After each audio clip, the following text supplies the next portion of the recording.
नमस्कार फ्रेंड्स, स्वागत है आपका अपने YouTube चैनल जैस एजुकेशन में। और हम आगे करने वाले हड़प्पा के बारे में हम पढ़ रहे थे। अब इसकी पढ़ेंगे हम धार्मिक प्रथाएं।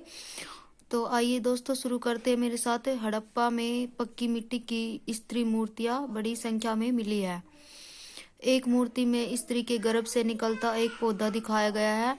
यह संभवतः पृथ्वी देवी की प्रतिमा है तथा इसका निकट संबंध पौधों के जन्म और वृद्धि से रहा होगा। इसलिए मालूम होता है कि हड़प्पाई लोग धरती को उर्वरता की देवी समझते थे और इसकी पूजा उसी तरह करते थे जिस तरह मिस्र के लोग नील नदी की देवी आइसिस की पूजा करते थे। फिर सिंधु घाटी के पुरुष देवता को एक मुहर पर चित्रित किया गया है। उसके सिर पर 3 सींग है। क्या है? 3 सींग है। इसमें एक योगी को ध्यान मुद्रा में एक पैर पर दूसरा पैर रखकर बैठे हुए दिखाया गया है। उसके चारों ओर एक हाथी, एक बाघ और एक गेंडा है। आसन के नीचे एक भैंसा है तथा पैरों के पास 2 हिरण है। धार्मिक प्रतीक चिन्ह ताबीज भूत प्रेत से बचने के लिए महत्व होता है ताबीज का। फिर है बैल का शिव का वाहन होता है माना गया, उसमें स्वास्तिक है। फिर सूर्य उपासना का प्रतीक, योगी शिव है, योगीश्वर।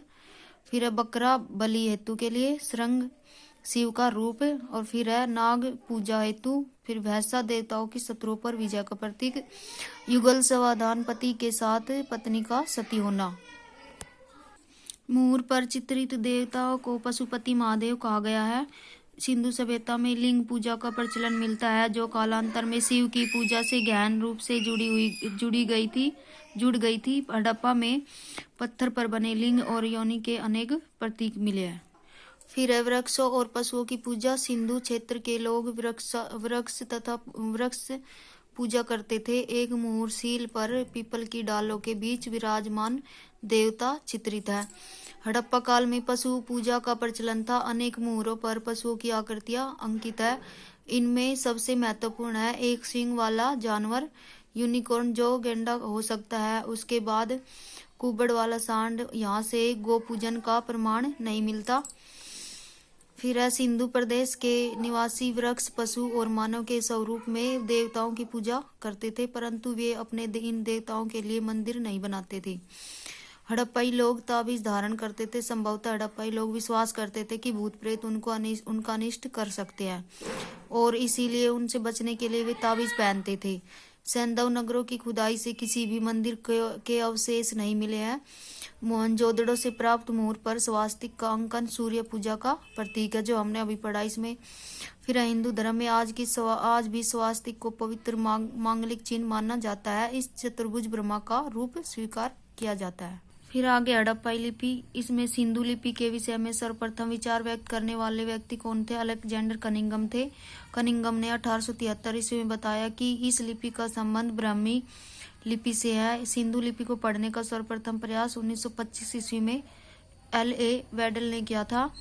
हड़प्पाई लिपि का सबसे पुराना साक्ष्य 1853 ईस्वी में मिला था तथा 1923 ईस्वी तक पूरी लिपि प्रकाश में आ गई, परंतु वह अभी तक पढ़ी नहीं जा सकी है। लिपि न पढ़े जाने के कारण साहित्य में हड़प्पाई लोगों का क्या योगदान रहा कुछ कहा नहीं जा सकता। फिर पत्थर की मोहरों और अन्य वस्तुओं पर हड़प्पाई लेखन के लगभग 4000 नमूने हैं।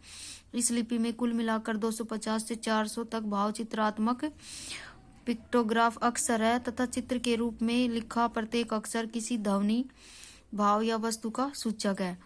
फिर इस लिपि में मछली, चिड़िया, मानव आकृति आदि के चिन्ह मिलते हैं।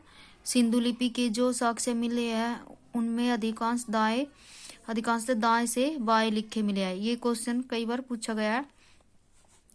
किस तरह लिखे मिले हैं? बाएं से दाएं। इसमें दाएं से बाएं लिखे मिले हैं। और जब फारसी में लिपि है कुछ बाएं से दाएं लिखे मिले हैं, जैसे कि ब्राह्मी लिपि है एवं कुछ में गोमुद्रिका लिपि का प्रयोग मिला है। फिर है सामान्यतः माना जाता है कि सिंधु लिपि दाईं से बाईं और लिखी जाती थी। सभी भारतीय लिपियां बाएं से दाएं लिखी जाती थी। हड़प्पाई लिपि वर्णनात्मक नहीं बल्कि मुख्यतः चित्रलेखात्मक है।